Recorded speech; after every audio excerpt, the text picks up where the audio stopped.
नमस्ते दोस्तों, आशा है आप सब स्वस्थ और बहुत अच्छे होंगे। इस वीडियो में हम कुछ नया सीखेंगे।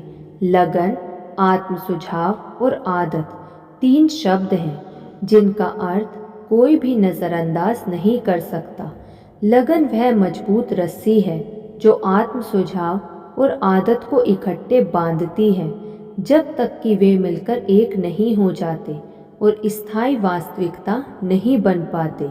हम पूर्ण आत्मविश्वास के जरिए ही लगन विकसित कर सकते हैं। इसीलिए हमने आत्मविश्वास के महत्व पर इतना ज़्यादा जोर दिया है और इसीलिए हमने यह सिफारिश की है कि यह सबक व्यवहारिक मनोविज्ञान का सबसे अहम सबक है। वह सबक एक केंद्रीय विचार के इर्द गिर्द बना है जो आपको सटीकता से दिखाता है कि आप अपने पास मौजूद निहित योग्यता का इस्तेमाल कैसे करें और इसके साथ ही असीमित में अपनी आस्था का इस्तेमाल कैसे करें। उस पाठ पर लौटें और उस पर मनन करें। उन आसान पंक्तियों के पीछे आप उपलब्धि का रहस्य पाएंगे। वहाँ आप अदम्य इच्छा शक्ति के रहस्यों की कुंजी पाएंगे। सारी तकनीकी बातें छोड़ दें तो आप उस सबक में वह सूक्ष्म कुछ पाएंगे जो आपके मस्तिष्क को जीवंत कर देगा और आपके पूरे शरीर में वह प्रदीप्त चमक भर देगा। वह चीज़ जिसकी वजह से आप बाहर निकलकर कुछ करना चाहते हैं। कोई शिक्षक आपकी सबसे बड़ी सेवा यह कर सकता है कि वह आपके मस्तिष्क के भीतर सोए हुए उस जीनियस को जगा दे और इसे कोई महत्वपूर्ण उपक्रम हासिल करने की महत्वाकांक्षा से प्रेरित कर दे। शिक्षा या स्कूल आपके दिमाग में जो रखता है उससे आपको लाभ नहीं होगा। लाभ तो उससे होगा जो आपके भीतर जागृत किया जाता है और जिसे काम पर लगाया जाता है। आपकी लगन अंततः उस अनिवर्चनीय किसी चीज को जागृत कर देगी, चाहे यह जो भी हो। एक बार जब यह जागृत हो जाती है तो आप अपने सामने की तमाम बाधाओं को हटा देंगे और तेजी से अपने मनचाहे लक्ष्य तक सवारी करेंगे। आप इस नई प्राप्त शक्ति के पंखों से उड़ेंगे जो आपके भीतर सारे समय मौजूद थी, लेकिन आपको इसका पता नहीं था। और जब आप एक बार इस प्रबल शक्ति का पता लगा लेते हैं तो आपके मस्तिष्क में मौजूद है, तो पृथ्वी का कोई व्यक्ति दोबारा आप पर हावी नहीं हो सकता, पुट्टी की तरह आपका इस्तेमाल नहीं कर सकता। तब आपको अपनी ज़बरदस्त मानसिक शक्ति का पता लगेगा। जिस तरह घोड़े को दौड़ते समय अपनी श्रेष्ठ शारीरिक शक्ति का पता चलता है, इसके बाद आप पृथ्वी के किसी इंसान को अपनी लगाम नहीं थामने देंगे या अपनी पीठ पर सवार नहीं होने देंगे। यदि आप इस सबक में बताई योजना पर चलते हैं तो आप निश्चित रूप से इस महान शक्ति को हासिल कर लेंगे। तब आपको खुद की ओर आना होगा। आप वह सच्चा सिद्धांत खोज लेंगे जिसके जरिए मानव जाति क्रमशः युगों युगों से विकास की निचली पशु अवस्थाओं से ऊपर उठी है। जैसा हमने पहले कहा है, हम अपने आसपास के परिवेश से इंद्रिय छवियां सोखते हैं। जिस संदर्भ में हम यहाँ परिवेश शब्द का इस्तेमाल कर रहे हैं उसका क्षेत्र व्यापक है।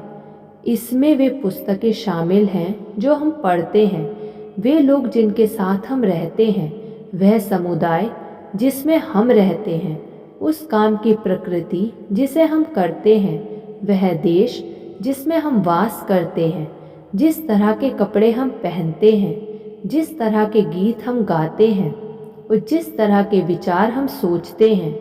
परिवेश के बारे में हमारी चर्चा का उद्देश्य यह है कि हम दिखा दें कि उस व्यक्तित्व से इसका सीधा संबंध कैसे है जिसे हम अपने भीतर विकसित कर रहे हैं। इसका उद्देश्य एक ऐसा परिवेश बनाने का महत्व बताना भी है जिससे हम मुख्य लक्ष्य विकसित कर सकें, जिस पर हम अपने हृदय को केंद्रित कर सकें। यदि आपका परिवेश आपकी पसंद का नहीं है तो इसे बदल दें। पहला कदम अपने मन में उस परिवेश की सटीक तस्वीर बनाना है। जिसमें आपको यकीन है कि आप अपना सबसे अच्छा काम कर सकते हैं और जिससे आप शायद वे भावनाएं और गुण ग्रहण कर पाएंगे जो आपको अपने मनचाहे लक्ष्य की ओर प्रेरित करेंगे। हर उपलब्धि में आपको जो पहला कदम उठाना चाहिए वह यह है कि आप अपने मन में एक सटीक रूपरेखा बना लें जिसे आप वास्तविकता में बदलना चाहते हैं। यह एक ऐसी चीज है जिसे आप भूलना गवारा नहीं कर सकते। यह महान सच्चाई मनचाहा परिवेश बनाने पर भी लागू होती है, जिस तरह यह हर उस चीज पर होती है जिसका आप सृजन करना चाहते हैं। आपके दैनिक सहयोगी आपके परिवेश का सबसे महत्वपूर्ण और प्रभावी हिस्सा हैं, आपकी प्रगति में भी और आपकी सफलता में भी। यह आपके लिए काफ़ी फायदेमंद रहेगा कि आप ऐसे लोगों को सहयोगी बनाएं जो आपके लक्ष्यों और आदर्शों से सहानुभूति रखते हों और जिनका मानसिक नज़रिया उत्साह, संकल्प और महत्वाकांक्षा से आपको प्रेरित करता हो। यदि संयोग से आपके सहयोगियों की सूची में कोई ऐसा व्यक्ति है जो हमेशा जीवन के नकारात्मक पहलू पर केंद्रित हो, जो हमेशा शिकायत करता रहता हो और रोता रहता हो, जो हमेशा असफलता और मानव जाति की कमियों के बारे में बात करता हो, तो उसे अपनी सूची से जल्दी निकाल दें।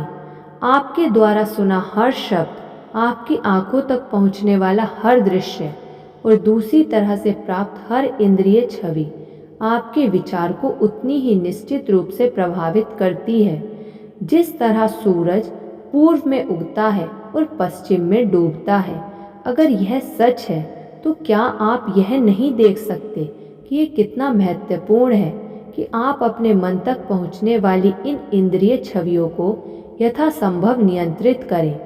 क्या आप उस परिवेश को यथासंभव नियंत्रित करने के महत्व को नहीं देख सकते हैं जिसमें आप रहते हैं? क्या आप ऐसे विषय पर पुस्तकें पढ़ने के महत्व को नहीं देख सकते हैं जिनका आपके मुख्य लक्ष्य से सीधा संबंध हो? क्या आप उन लोगों से बात करने के महत्व को नहीं देख सकते हैं जो आपके तथा आपके लक्ष्यों के साथ सहानुभूति में हो? ऐसे लोग जो आपको प्रोत्साहित करेंगे और ज़्यादा मेहनत करने के लिए प्रेरित करेंगे। धन्यवाद। ऐसी और वीडियो सुनने के लिए आप इस चैनल को सब्सक्राइब कर लीजिए और इस वीडियो को लाइक कर दीजिए। धन्यवाद।